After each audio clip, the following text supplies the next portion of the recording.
today my guest is the film critic and Twin Peaks expert Franck Boulègue. So I'm just going to ask Frank to come and join me right now.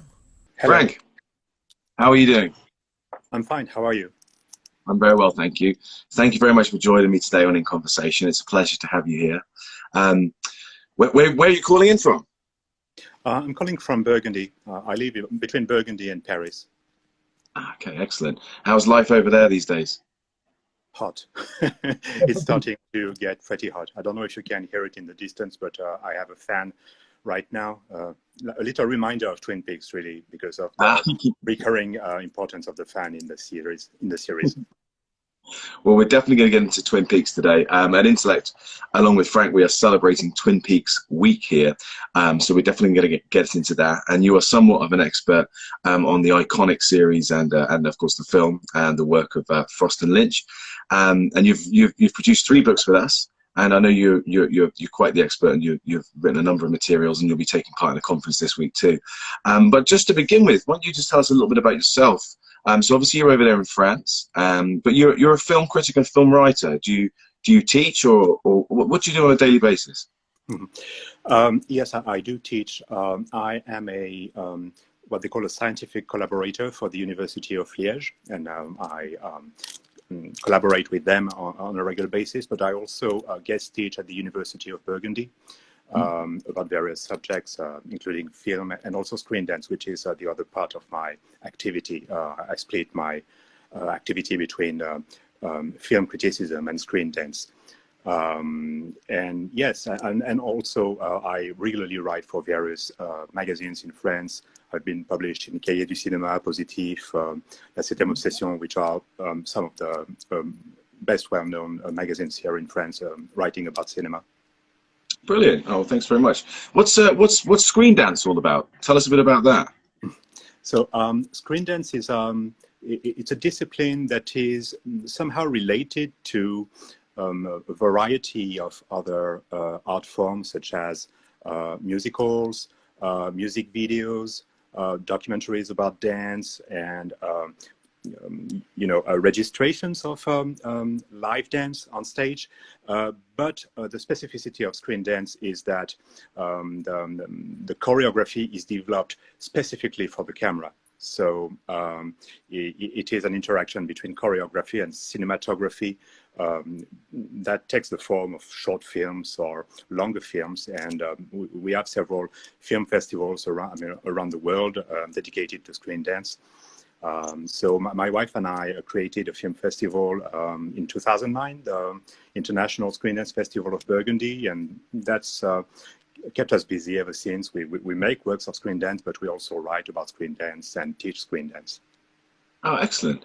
And has the festival been impacted by the pandemic, or were you still able to have some form of virtual event? Or yeah, we are unfortunately we have unfortunately been forced to function virtually the past year, and also for our teaching. Usually we teach live. We go and have workshops with students all over Europe, but this year we've only been teaching online. But it's been okay. I was really surprised to see how you can really do a lot online when it comes to teaching, but also conferences. And this is also what has brought us to propose a conference about Twin Peaks online. The fact that we've seen that it really is a good tool to provide people with courses or with workshops. It does function pretty nicely. And also the wonderful thing, of course, about online is that you can be anywhere in the world and still be connected. So we'll have people from the USA, from Australia, from all over, something that we wouldn't have been able to do otherwise if we had done a traditional conference in a university in France. No, that's definitely true. I think that's been a real silver lining of this pandemic. It's definitely allowed more people to access conferences and events, and to people who maybe wouldn't have the financial backing to be able to travel over to France or to the US or whatever, have been able to attend a number of conferences. It's certainly kept me busy with my publisher's hat on anyway, that's for sure. So you guys, you're teaching remotely as well at the moment, or are the universities, have they gone back? We teach at a distance thanks to the internet. Online teaching does function nicely for us. But also we stay pretty active in writing for various magazines, and it's nice to be able to do that at a distance. My wife is the editor-in-chief of a magazine, and she can do that from here in Burgundy. She doesn't have to go to Paris. Even though now things are getting much better, of course, now that people are getting vaccinated en masse.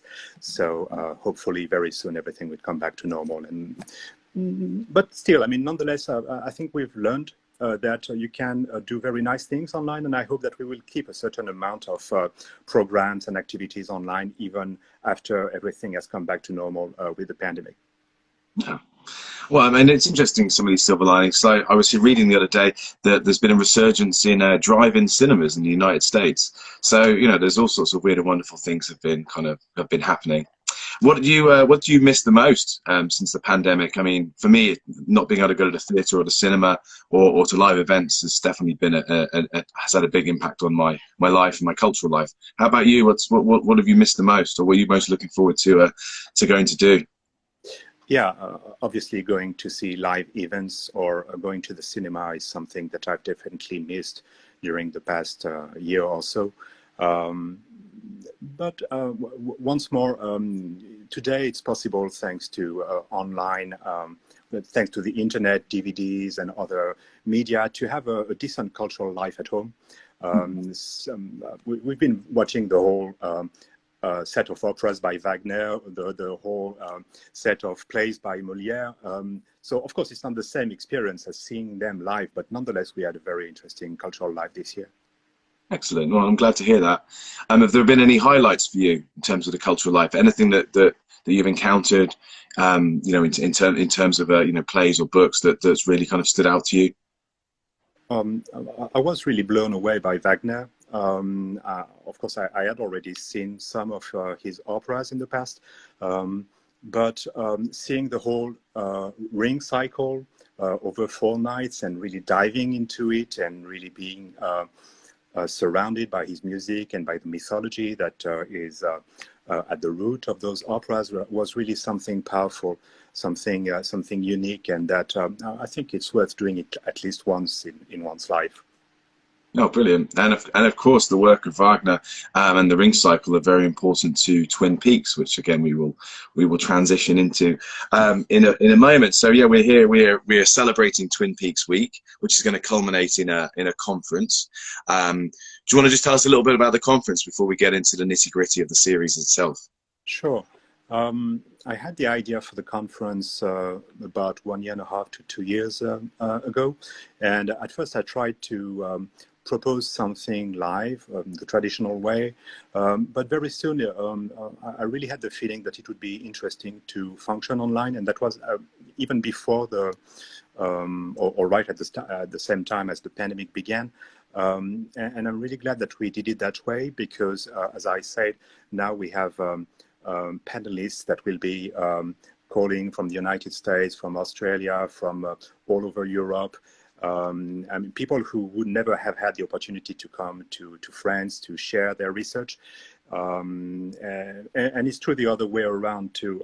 The French scholars will also have the opportunity to give to the world the result of their research, partly in French, but also partly in English. So it was a very, I think we are very happy with the choice of this online version of the conference. So it's going to take place over 2 days, Saturday and Sunday. And the Saturday, the whole day, and Sunday afternoon will be dedicated to conferences in English, 24 of them, and the Sunday morning to conferences in French, 8 of them. And we've really had a lot of very interesting topics that were proposed by all the scholars who've contacted us. And some, I'm also very happy with the moderators who have accepted to take part in this event. Some people who are very dedicated to Twin Peaks and who are very much on the topic, if you know it by heart. At the same time, we've tried to keep it light. So on Saturday evening, we'll have a concert of various fans who are inspired by the universe of Twin Peaks. And yes, I mean, that's basically the idea. It will take place on Zoom, and we'll try to share the feed on YouTube and on Facebook at the same time, so that anyone can have access to it. It will be free for anyone. Oh, excellent. So if someone wants to drop in, they can still do that now. They don't need to register, Yeah, or, you know, totally. brilliant. They can go on, for instance, my internet page, unwrappingtheplastic.com, or my Twitter account, and there they can find the link to the Zoom meeting, and we'll post the links to YouTube and Facebook tomorrow, I think. Are there any particular themes that you've encountered so far at the conference? I mean, is there a specific theme, or have you allowed people a wide range in terms of what they choose to write on? It was open. People had the possibility to propose anything in relationship to. We tried to keep it centered on season 3, because there has been so much written about season 1 and 2 and the film. So it's mostly about season 3, even though we were open to sometimes people who would propose something slightly different. But within this context of season 3 is very wide, and people are dealing with ecology, they are dealing with magic, with the American West, quite a variety of panels that will take place over the 2 days. Excellent. Well, I hope it goes very well, and I hope any of our audience here today will join in as well. So to get onto Twin Peaks, what's your first experience of Twin Peaks? How did you encounter the universe? Was it in retrospect, or did you tap in when they initially launched in the 90s? Yeah, I was drawn to Twin Peaks right from the start in the 1990s, early 1990s.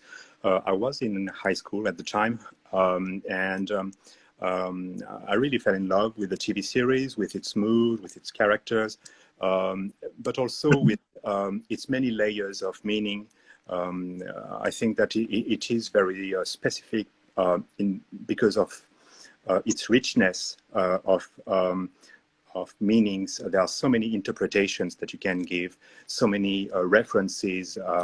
It's such a rich show that it really blew my mind in the 1990s, and ever since I've stayed a fan. I had never written about Twin Peaks until 2014, actually, when I had the opportunity to co-edit with my wife, Marissa Hayes, the Fan Phenomena Twin Peaks book for Intellect. And that was really the beginning of my active involvement in the world of Twin Peaks. And that triggered the desire for me to write something about it.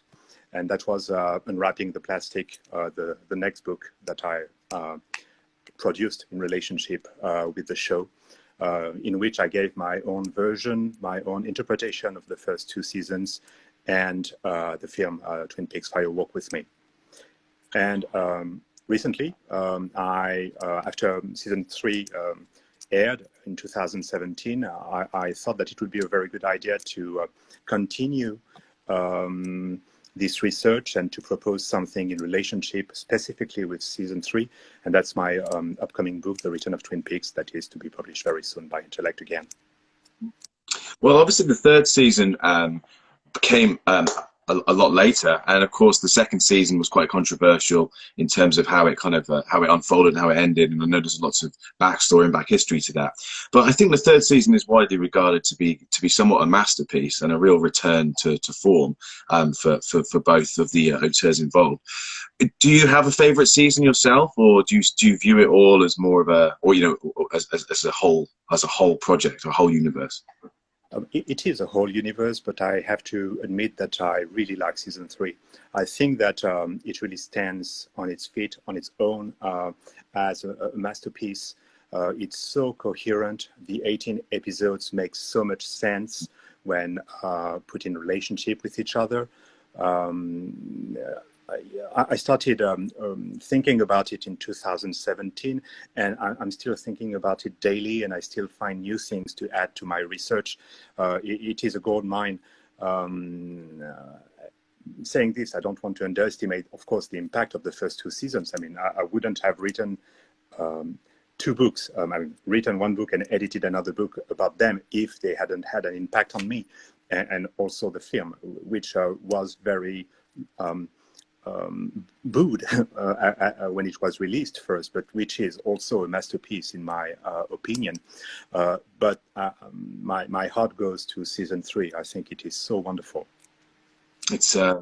It's interesting you mentioned the movie Fire Walk with Me as well, because my understanding, and you allude to that there about Lynch being booed, I suppose, because the film was given a rather frosty reception after Lynch's triumph at Cannes with A Wild at Heart, if I believe was his early movie, and then he comes back to Cannes and releases Fire Walk with Me, and he didn't get the same applause, did he? It was definitely mixed review. Yeah, he actually got the Golden Palm for Wild at Heart, so it was all the more surprising that his next film, Fire Walk with Me, was so booed, so despised by the critics at Cannes. I think there are many reasons for this, including the fact that a lot of people were expecting him and Frost to continue the series instead of going back to its root. But this is something that is so typical of David Lynch, to always go back to the beginning. He's really someone obsessed with the root of everything, really, of life, of the world, of evil. And of course, the character Laura Palmer, which is the center of Twin Peaks Fire Walk with Me, deserved to have a work dedicated to her and to her alone. But that was not what the audience at the time wanted. Also, it's a movie that was a bit destabilizing for the audience if they hadn't seen the TV series first, because there were so many characters, so many situations that might have been difficult for them to grasp if they had no knowledge of the first 2 seasons. So for all these reasons, the movie flopped, which is very unfair, because to my opinion, it might be his best film alongside season 3. Well, it's interesting you say that as well. I've got a couple of questions coming up now, because my first experience of Twin Peaks was Fire Walk with Me. It was the movie. So I watched the movie, and also I am a big fan of Lynch, but I was slightly put off by the movie, and then that put me off checking out the series. And then it wasn't until a few years later that friends were like, "I can't believe you haven't seen this," and they basically sort of frog marched me and made me check out the series, which I'm a big fan of. So yeah, it's interesting. I did experience the Lynchian world in that sense. But it sounds like you're a fan of David Lynch in general. Are there any of his other movies that stand out to you? Any films that you particularly enjoy, or any other parts of his work that you're a particular fan of? I think that basically everything is directed I'm a fan of.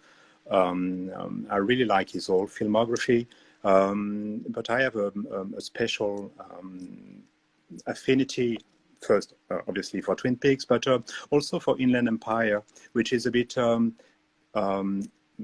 underwhelming for a lot of people.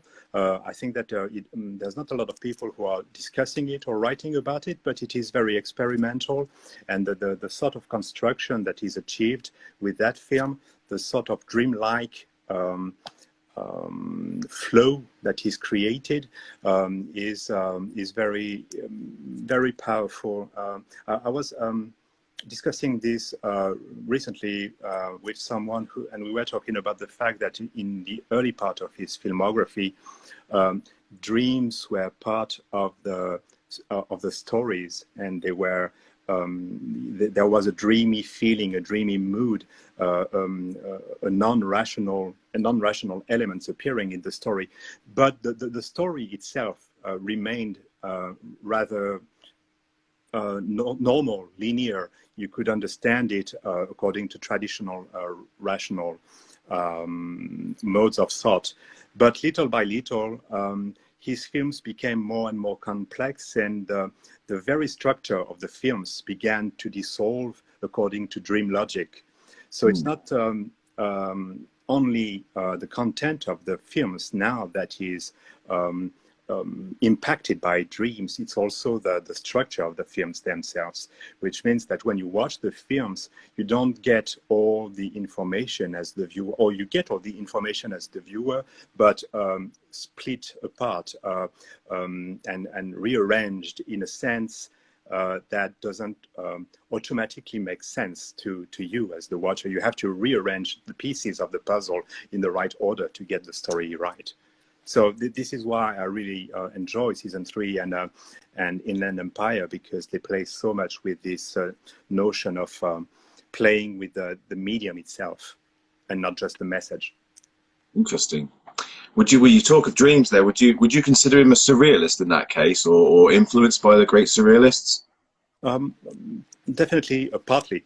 I think that's he's been definitely influenced by surrealism, and in the 80s he recorded a program for the BBC about his favorite surrealist filmmakers. So that's part of his background, but that doesn't sum him up. I think he's much more than this. He's a surrealist, but he's also an absurdist, and I think he's an outsider artist also. You know, he doesn't function according to the rules of academia or according to the rules that one is expected to follow to be working as an artist. He makes his own rules, and he's also very influenced by elements that are spiritual or occult, and I think because of this he really fits inside the box of the outsider artist.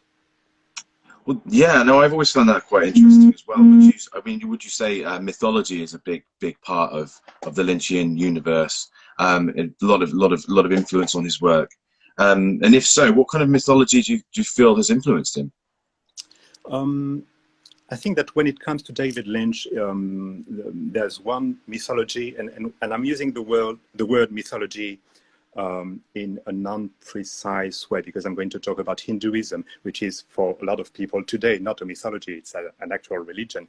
And as Joseph Campbell used to say, mythology is the religion of the other.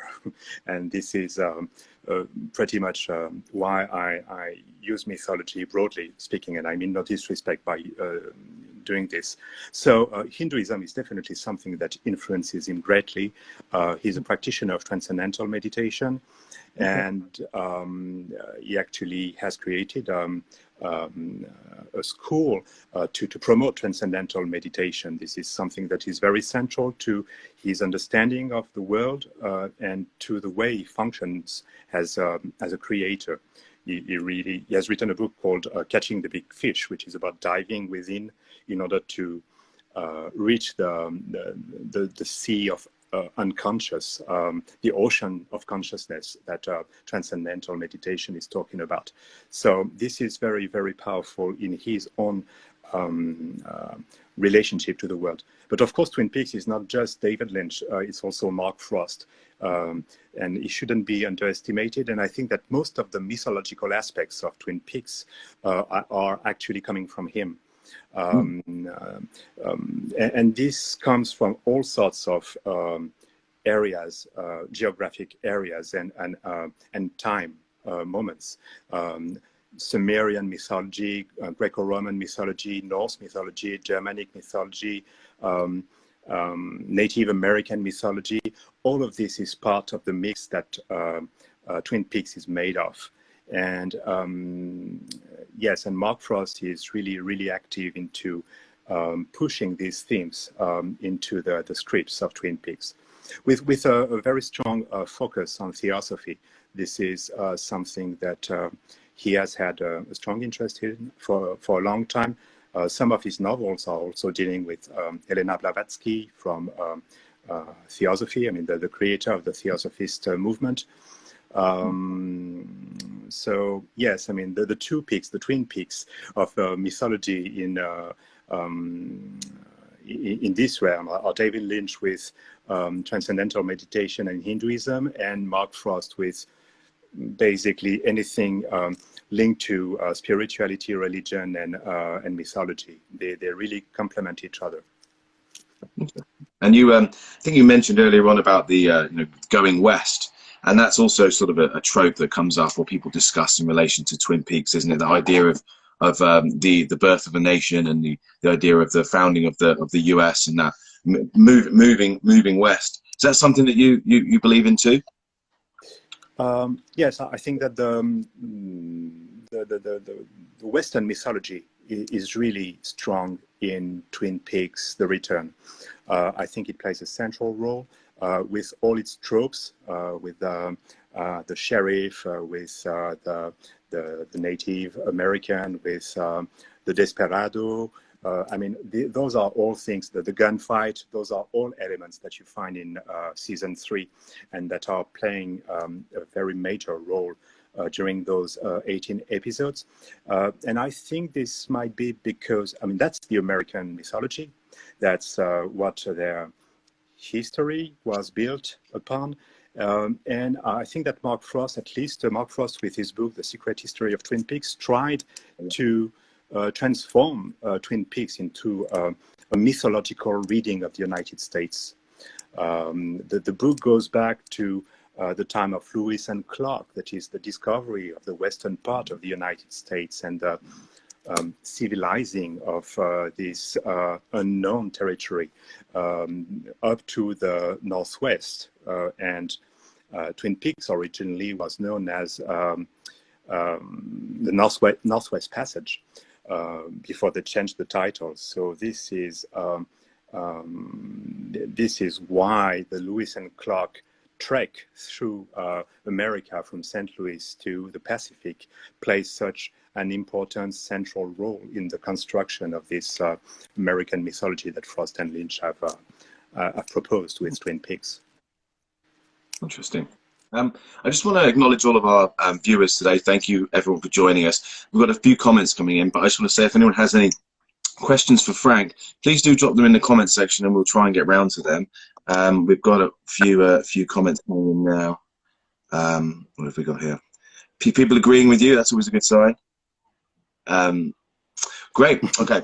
Well, I just want to talk a little bit as well about the forthcoming book. So first of all, what's it called and what can people expect? I know it focuses solely on the 3rd season, is that correct?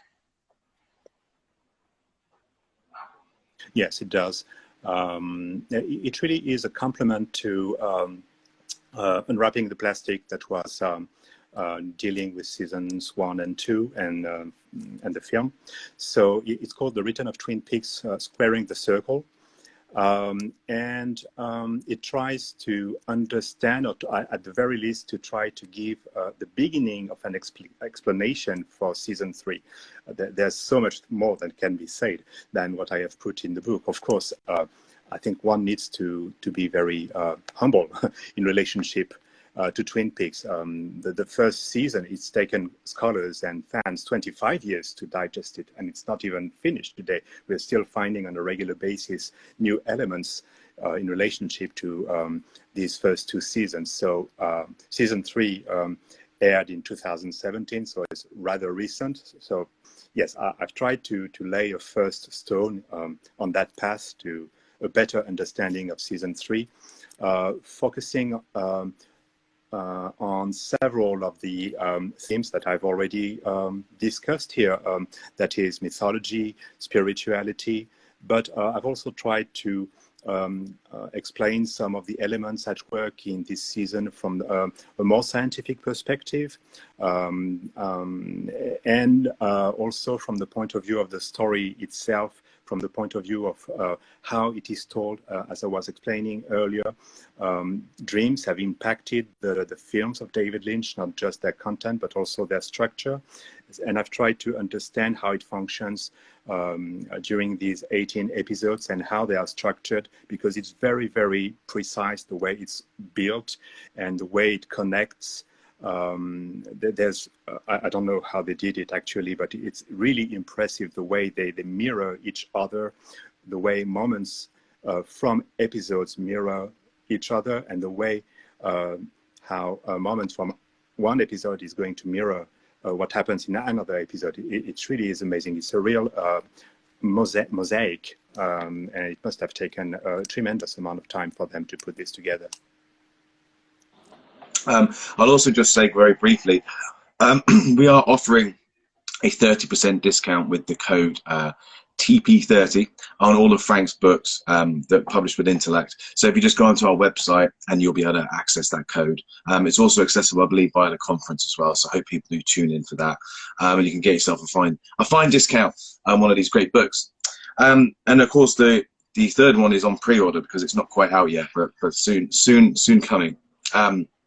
I did want to go back to the start though, and talk a little bit more about fan phenomena, Twin Peaks, which is of course a part of a much broader series of books that focus on subjects or topics with unique fandom that surrounds them, known as the fan phenomena series. And yours is one of my favorites within the series. It's a very, very good book. But just tell us a little bit about the book and some of the chapters that you included. And then let's get into the fandom surrounding Twin Peaks a bit as well. But yeah, tell us a bit about the book and what parts you kind of might interest our audience today. It's difficult for me to say that I prefer one part of the book to another because I really like the book as a whole, and I also don't want to say that one portion written by someone is better than another one. I think it's a good book as a whole. I think it gives readers a good understanding of some of the themes and some of the characters, some of the topics that have made the success of Twin Peaks for so many years. And it's very interesting the focus of the book is on the fan community, because the fan community of Twin Peaks is really strong, and it has had a very strong impact on the series itself. When it was first decided by ABC to stop the series, it's the fan community that pushed to have the series finished. And the fan community has stayed very active all these years between season 2 and season 3, continuing to do research, continuing to think about, continuing to interpret the TV series, publishing Wrapped in Plastic, a magazine by John Thorne that really played a strong role in binding together this community. And it's still the case today with the Blue Rose magazine that is somehow the continuation of Wrapped in Plastic. So I think it was important at that moment in time in 2014, which was obviously before season 3, and actually even before we knew that season 3 was going to come back. It was important at that moment to propose an opportunity for the fan community to express their love for Twin Peaks and to explain to a wider audience what was so wonderful about this TV series that can be so dark at moments and so light at others, that can play with humor 1 minute and the next deal with terrible themes, murder, incest. You know, it can be really, really violent and really creepy, but at the same time, Lynch manages to balance that, and balance is a very important notion for David Lynch, to balance that with a continuous stream of humor. And in season 3, Cooper, when it comes to Las Vegas, is so funny as Dougie Jones. I think that Cal MacLachlan is, deserved an Oscar for his performance in season 3. The way he portrayed all these various aspects of Cooper, Mr. C, Dougie Jones, Richard in part 18. That's amazing the way he's done this, creating personalities that are at the same time independent of each other, while at this also one in the end, because that's, I guess, the idea, the fact that they are all segments of one whole, that is Dale Cooper. Interesting. And do you think that's why there's such a rich history of fandom, that there's these juxtapositions, it's these elements of humor and these elements of kind of like evil all being kind of juxtaposed together? Or is it just because it's weird? You know, what do you think draws people to it and continues to draw people to it? It's always difficult to answer this question, because I think it really varies depending on the viewers. I suppose that some were attracted by the quirkiness of some of the characters, others by the surrealist elements, while others might have really liked the thriller aspect. that's the wonderful thing about Twin Peaks. It has so many layers, so many. It's somehow telling several stories at the same time, so it can touch a really wide audience, and everyone can find something they like in it, even though they might not like everything in the mix. But yeah, the fan community is really fundamental in relationship to Twin Peaks, and it's a bit like one could argue like the Rocky Horror Picture Show in a slightly different way. I mean, you have this continuous game of ping pong between the fan community and the artists, and I think that they keep listening to each other, and it's something of a collective creation in the end. And within the Twin Peaks universe, have you experienced any particularly interesting examples of fandom? I know, say with the Rocky Horror Picture Show, you know, people will go on marathon viewings and everyone will dress as their favorite characters. And there's a lot goes on over here in New York for that. And you know, with say the Big Lebowski, there's the religion, dudism. You know, have you encountered anything particularly interesting, or any particularly interesting examples of fandom within the Twin Peaks universe? I can't think of any specific example, but I know that there are conferences that take place in Snoqualmie, the place where Twin Peaks was originally shot, and that have been going on for a long time. And really, fans really like to gather there on a regular basis and discuss their favorite show. Also, if one follows the various fan sites online, there's a lot of art inspired by Twin Peaks that floats around, and a lot of people all over the world are making paintings or writing stories or making short films that are based on Twin Peaks, and some of it is pretty good. And it's like a series of concentric circles, if you want. At the very center, you have the 3 seasons and the films. Around it, you've got the various books, like The Secret History of Twin Peaks or The Secret Diary of Laura Palmer. And then you've got the fan art around it, and they all sort of interact with each other to a certain extent. But there's quite a lot of that bigger circle of fan art. Excellent. Well, again, if anyone has any questions for Franck, we've got him for a few more minutes here. So do just drop those into the chat, and I'll try and get through and answer them. I had one for you though. You alluded at the start of this conversation to the work of Wagner. Now, I've read in a few instances, and if you do a Google online or whatever, there's a lot of scholarship on the importance of Wagner and certain operas, but in terms of the music, but in terms of the symbolism and things as well. Could you just tell us a little bit about that? Sure. Well, I mean, the operas of Wagner were created in the 19th century, at a time when most of the production, most of the operatic production was dealing with stories that were centered on either historic moments or everyday life. But Wagner took a different path. He focused on mythological elements, and that, I think, is the reason why it really fits well with Twin Peaks, because, as I explained, mythologies play such a central role in Twin Peaks. The ring cycle is, of course, at the heart of this, and I think it's no accident that a ring plays such an important role in Twin Peaks as well.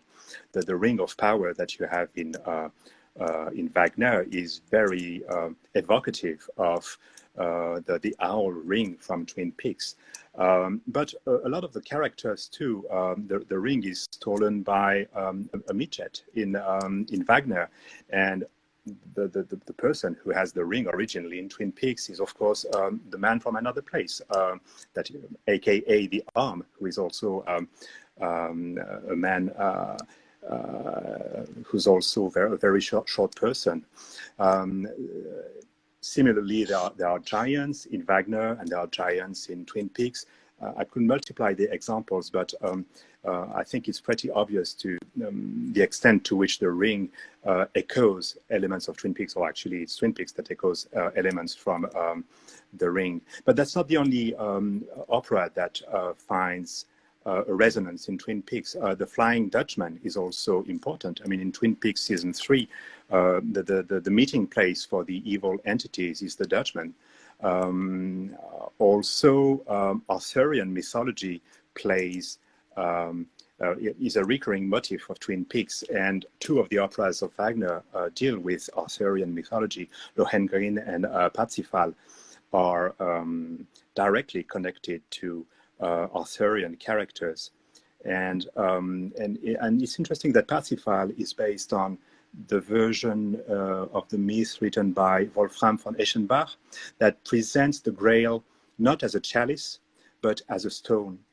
And if you remember in Twin Peaks, one of the first things that the fireman tells Cooper is 2 birds with 1 stone.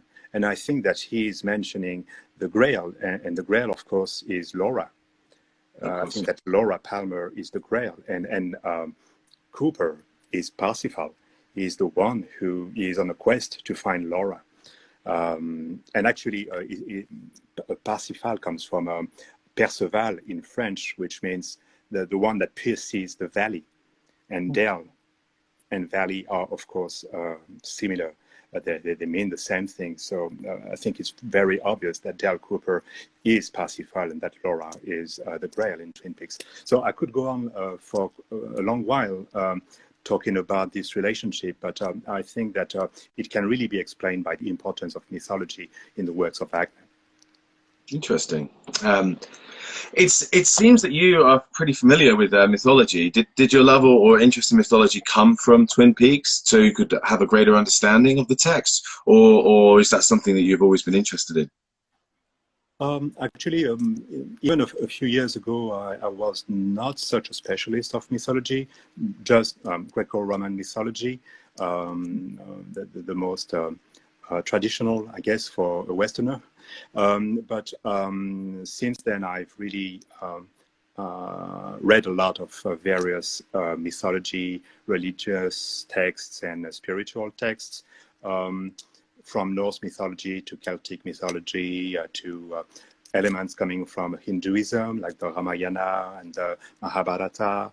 And I'm still in the process of doing this. Right now, I'm focusing on Norse mythology with the Eddas and the Volsung, and also Germanic mythology with the Nibelungenlied.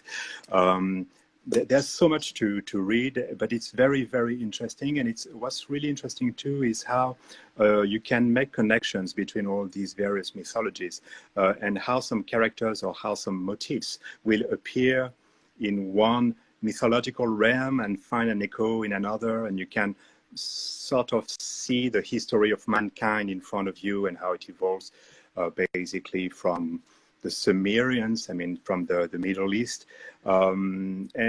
Interestingly enough, this is where Mark Frost situates the beginning of Judy in the final dossier. She's supposed to be a Sumerian demon. So it goes back to the very root of civilization to plant the seed of evil and to the Sumerians and the Akkadians, to characters like Gilgamesh and Ishtar.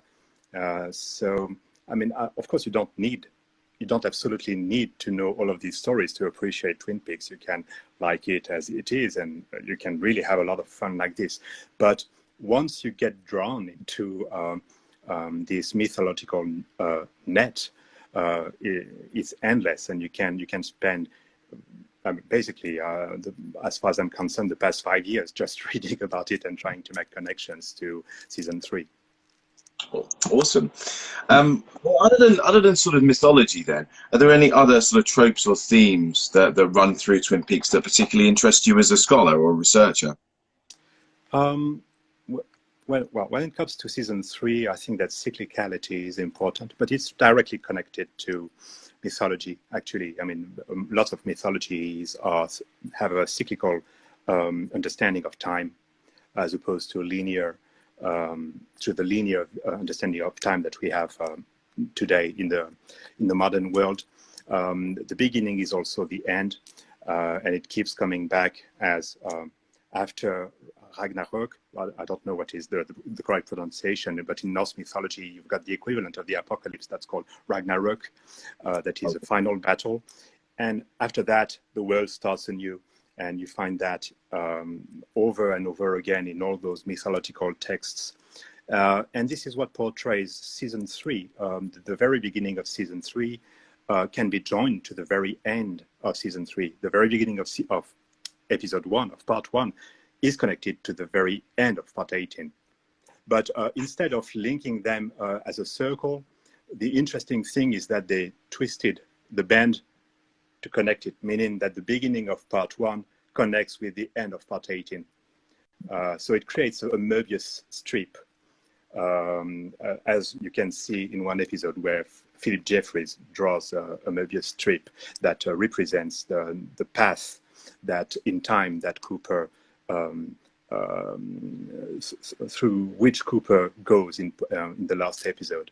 So this relationship to time, the fact that things are repeated and that they echo each other, plays such an important role, and it explains a lot of the resonances that you see in the series and the fact that people keep trying to remember things that they've forgotten because they've already lived this I don't know how many times, and they're going to live this again infinitely in the future. And of course, each time it's like when you go to hell, you're supposed to go through the river Lethe, I don't know how you pronounce that in English, but you're supposed to forget your past life before you're reborn. And that's what takes place in this new segment of Twin Peaks. Well, obviously you're a fan of Twin Peaks and of Lynch and Frost, but are there any other filmmakers who you particularly rate, or that you would consider, say, your top 5, or just any that you're a particular fan of? Well, Lynch definitely ranks number 1. There are many filmmakers that I like, and it could be a very long list, but some come to mind, people like David Cronenberg, Dario Argento, Takeshi Kitano, Werner Herzog. Those are all filmmakers that I respect a lot, that have, well, in a sense, I think that they are, in a strange way, all dealing with ecstatic aspects of life. They are all sort of surreal in their approach. I mean, they don't exactly describe the world as it is. They reinvent the world. And I think this is very true of David Lynch, too. I mean, one couldn't say that his films are naturalistic, that they don't present a realistic vision of the world. It goes through his psyche before it is given back to us. So what we really see when we watch his films is unconscious at work. And to a certain extent, I think that's true of the other 4 examples I've just named. Yeah, I think so. I think you definitely they're definitely a cohort that would make for an interesting dinner party. I think if you got all those guys together, that's for sure. Definitely. And recently, have there been any recent movies that have really jumped out to you? We've all been sat around during the pandemic. I mean, we've all burned through Netflix and HBO and all the rest of it. Has there been any standout movies for you in the last sort of year or 18 months? I'm thinking actually of a film that I watched 2 nights ago, A Dream Play by Bergman, based on a play by Strindberg, who is, I think, someone who also wrote a lot about dreams. I mean, it's a dream play after all.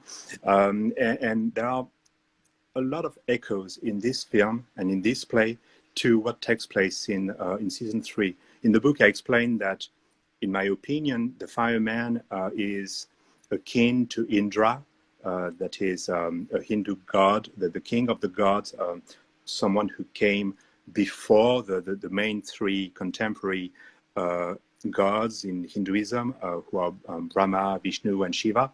So Indra is a bit older than this, but he had a daughter whom he sent to Earth. And this is, whom he sent on a mission. And this is very much what takes place in Twin Peaks too. And this is her story that is portrayed by the film. a dream play by Bergman, and you can find so many connections with Twin Peaks. But of course, I didn't only like the film because it was like Twin Peaks, but it's always interesting to me to see how many things are connected in one way or another to the universe of Twin Peaks. It's so rich, it goes in so many directions that there's hardly a day when I don't find either a book or a film or some element that I'm going to link to the Twin Peaks mythology. And books-wise, I'm thinking of things like Lewis Carroll. There are clear elements linking Twin Peaks to through the Looking Glass, for instance. I mean, mirrors play such an important role throughout the series. James Joyce too. I'm talking about mythology. Mark Frost explained that season 3 was partly written according to the story of Odysseus, of the Odyssey. And obviously James Joyce wrote Ulysses, which is echoing this in the Ireland of the beginning of the century. And the structure of Ulysses is composed of 18 chapters, just like season 3 is made of 18 parts. And I don't think that's random. I mean, I can't believe this is random. And there are so many things that might appear at first sight random, but which I believe to some extent were either there unconscious in the minds of Frost and Lynch, or consciously put into the mix. But yeah, James Joyce and T.S. Eliot also. I was going to forget T.S. Eliot, especially 4 quartets, and of course his description of the wasteland. Those are very, very strong links to Twin Peaks. Well, it's nice that you've kind of taken it back to some of these classics of modernist literature as well. So yeah, people, plenty of reading there for people if they're interested. Well, that's about all we have time for, Frank. But are there any last thoughts from you? Anything else you'd like to highlight? All I can, I mean, first, it was very nice to be able to talk about Twin Peaks with you tonight. I really welcome everyone to our conference this weekend. It's free, it's open to everyone, and there's going to be a wide variety of conferences about so many different topics with very gifted scholars from around the world. So feel free to come, and you can stay for a couple of conferences and leave and come back. It's free, and I hope you will enjoy it very much.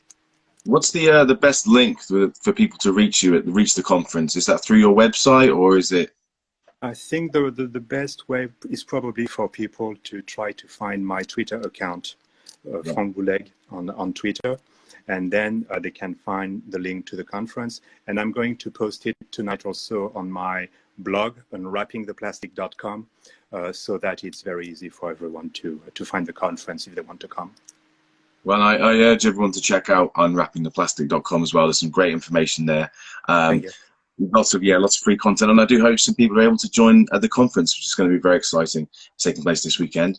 And just finally, I'd like to thank everyone who joined us today, and just to say again, we are currently offering a 30% discount on all of Frank's books that focus on Twin Peaks, as it's part of Twin Peaks Week, where we're celebrating. And it's been an absolute pleasure to have you here today discussing some of these themes and tropes and fandom and all the other great stuff regarding Twin Peaks.